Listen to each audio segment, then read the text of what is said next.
होगा मैं किए माँ से है जो मैंने के वादों में मिलूँगा मैं आने वाला कल हूँ वो मुझे क्यों आज मारेगा। ये उसका वहम होगा कि वो ऐसे ख्वाब मारेगा। तुम्हारा खून होना इसलिए अच्छा लड़ा हूँ मैं, बताया हूँ दुश्मन को कि उससे तो बड़ा हूँ मैं ऐसी कौम से हूँ जिसके वो बच्चों से लड़ता है।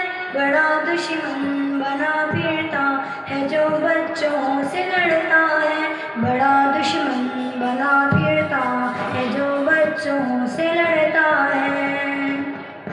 वो जब आते हुए मुझको गले तुमने लगाया था, अमानुल्लाह कहा मुझको मेरा बेटा बुलाया था।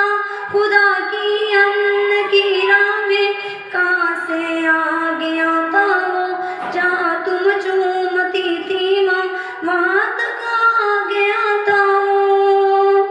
मैं ऐसी कौम से हूँ जिसके वो बच्चों से डरता है। बड़ा दुश्मन बना फिरता है जो बच्चों से लड़ता है।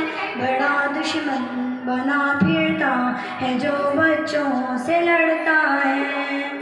मुझे जाना पड़ा है पर मेरा भाई करेगा अब, मैं जितना ना पढ़ा वो सब मेरा भाई पढ़ेगा।